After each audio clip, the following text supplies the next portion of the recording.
Today we are doing a true crime case out of my home state, Wisconsin. Today this is a different kind of true crime story though, one which the intended victim overcomes the odds and survives. So it's not a murder case, it is a interesting story though, and I remember when it happened. Teri Jendusa married David Larson and all seemed well at the beginning. Honeymoon phase, everything's great.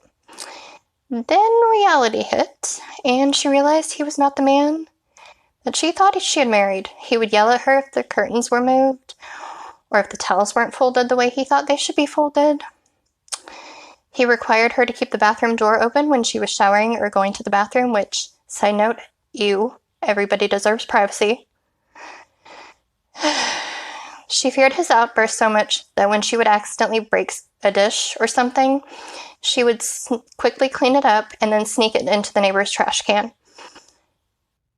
so that her husband wouldn't go after her by yelling or assaulting her, sadly. One instance she recalls is when he pulled a freezer-burned sausage out of the kitchen trash and ferociously berated her for wasting his money. I'd like to see him try. One particular evening, he decided to start a fight over spaghetti of all things. She had the ingredients laid out on the counter to cook dinner for everyone, and he demanded she put the dry spaghetti noodles away before they went bad. So she asked him, "Do you want to eat dinner or not? They're dry noodles, they are fine." He replied, "It doesn't matter if I make sense or not. You are to do as I say." The argument escalated and she ran down into the basement to escape, as she had no other place to go, since her husband had installed locks on the inside of all the doors and only he had the key. The thought crossed her mind that I am a 30-year-old woman, why the hell am I sitting in a box in the basement hiding from my husband? Girl, I don't know, that would be terrible. That'd be real terrible. The incident was the breaking point. They shared 2 young daughters, and she was terrified that his abuse would trickle down to them, which, I can understand her fear. She took their children and moved into a shelter, as she was in fear for her life and the lives of their children. On the day of the divorce hearing, David sat in the courtroom crying and told her, "You're going to regret this." Teri took this as a threat because he had been an abusive asshole their whole marriage, so why would this not be a threat? 3 years had passed, and Teri had completely turned her life around. She had met and went on to marry a wonderful man named Nicolai, who completely loved her and her daughters, plus they had just gotten the wonderful news that they were expecting their first child. Sadly, David was still causing problems in her life. The divorce spawned a bitter legal battle in which Teri was fighting for full custody of the girls. She told the court that he had been violent with her, so why should he be alone, unsupervised with the children? Sadly, the court was impressed with the fact that he was trying to spend time with his children. Are you kidding me? He was doing the bare minimum, and he couldn't even do that without harassing the mom. David, being the wonderful, amazing human being that he was, continued to verbally and physically assault Teri during the exchange of their children. It escalated so badly that she insisted they only meet in public places, such as McDonald's or a local hardware store. She had to call the police on him twice and eventually filed a restraining order on him. This order barred David from possessing weapons. However, she knew that he still had them in his home. Without a search warrant, the police could not go in and take the weapons from him. Are you kidding me right now? In spite of this, she held out hope that David had moved past the animosity. Despite the restraining order, she agreed to collect their daughters from his home when he asked. She reasoned with herself that I can't expect my husband or friends to come with me to get the girls every single time. It wouldn't be fair to them. David still lived in the home they had shared while married. The condition of the home bordered on hoarding conditions. He held on to mementos from their failed relationships, such as her wedding dress, a wedding album, and the wedding tape. He used these items to show their daughters that Mommy doesn't keep her promises. How twisted is that? When Teri arrived to get her children, David was uncharacteristically calm. The fact that this was 3 years to the date since the divorce was not lost on Teri. He said the girls, who were 6 and 4 at the time, were playing hide and seek and wanted her to find them. Her gut sent her a message telling her not to, but she pushed past it and went inside the house. Later that same day, Nick, concerned for his wife's safety, called the police to inform them that she was missing after going to pick up her children from her ex-husband's house. When he gave the dispatchers the address of David Larson, they immediately recognized it from a breathless woman calling 911 earlier. Deputies were already there, but the home was empty. They questioned the neighbors, who relayed that they had seen David tow Teri's car earlier that morning. Then another 911 call came in. Sorry, need a drink. Hold that thought. Then another 911 call came in. This time, however, the woman was able to stay conscious long enough to give them critical information.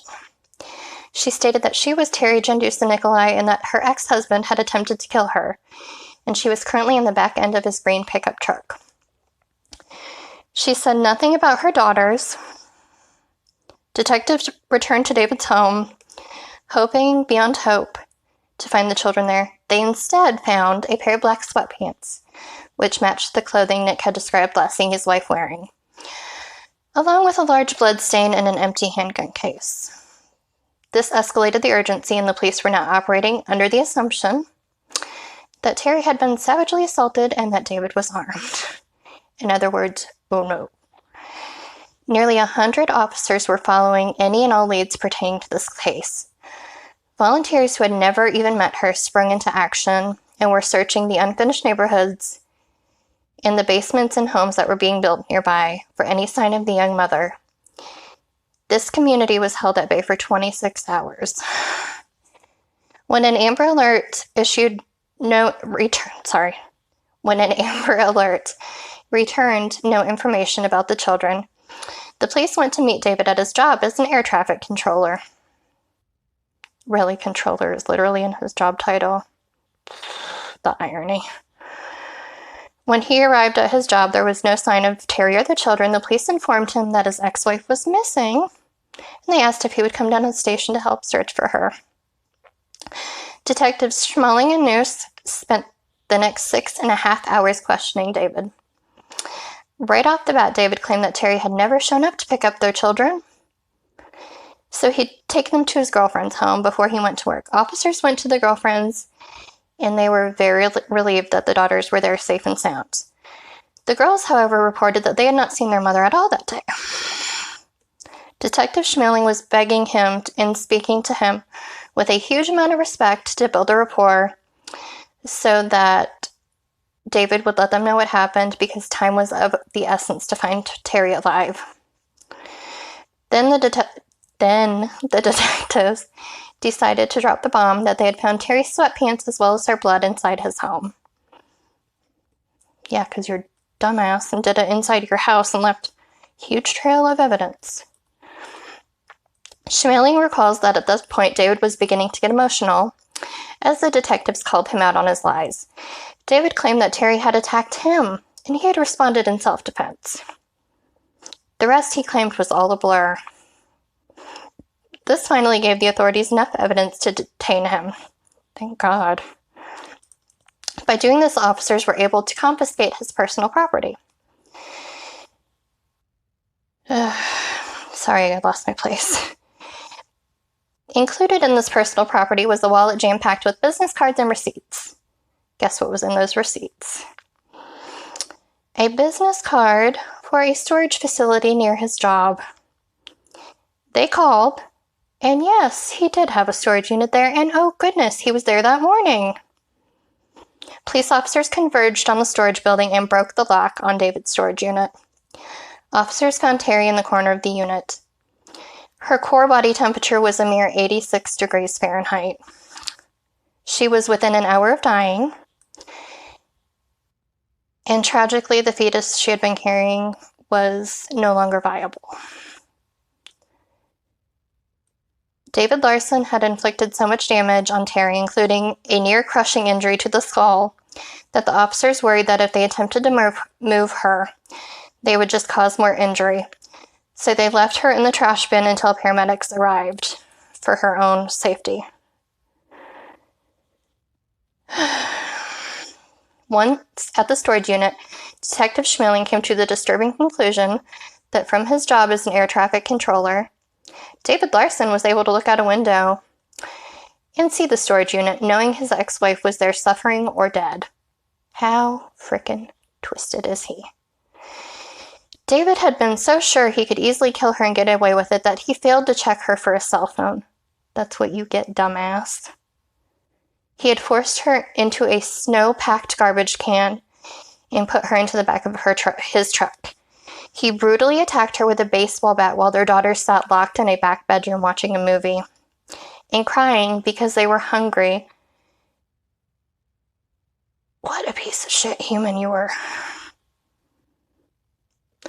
After Teri had been left to die by her former husband, her thoughts turned to her children and husband. She stated, "If you have kids or someone you want to stay alive for, that is enough." She said this gave her the incredible will to live. She checked to see if David was still around by yelling his name, and when he didn't answer, she began to scream for help. On August 16th, 2005, which actually is my birthday, so that's another reason I really like this case, David was sentenced to 35 years in prison for first-degree intentional homicide. Teri spent the next 7 weeks in the hospital, undergoing 10 different operations. Even after she got home, she had to remain in a wheelchair for several more weeks. She was pissed that she was unable to jog or make it up the stairs to tuck her daughters in at night. But she was grateful that she and her daughters were alive and safe and that David was no longer in their lives. Looking back now, she laughs because the person who tried to take her life had lost every part of his own. Sheriff Schmeling stated, "When you hear Teri explaining how controlling David Larson was, you think about where he is now and the fact that he has absolutely no control over anyone. He is told when to get up, when to go to bed, and what he needs to do for all the rest of the days of his life." In the years since her brutal attack at the hands of her ex, Teri has been instrumental in helping to draft laws that protect domestic violence victims, like Wisconsin's SAFE Act, for example, which takes guns out of the hands of abusers. The 2014 law gives more authority to sheriff's deputies, who formerly would need a warrant to take an abuser's firearms. This was important to her as David had threatened her with the same gun he was supposed to have turned over when she was granted the restraining order against him. On a positive note, a few years after the abduction, Teri and Nick welcomed a son. He is adored by his parents and older sisters. When asked how she found the will to live on that bitterly cold Wisconsin night that she was left to die, she quoted Nancy Reagan and said, "A woman is like a tea bag. Only in hot water do you realize how strong she is." As a Wisconsin girl myself, who has had friends and loved ones unfortunately involved in toxic, abusive relationships, this story really stuck with me. She not only survived, but she went on to build the life she deserved with a happy marriage and children. Plus, she used her strength to improve things for future victims of domestic violence by ensuring laws were in place to protect them even when they were unable to protect themselves. Thank you for watching. Bye, everyone.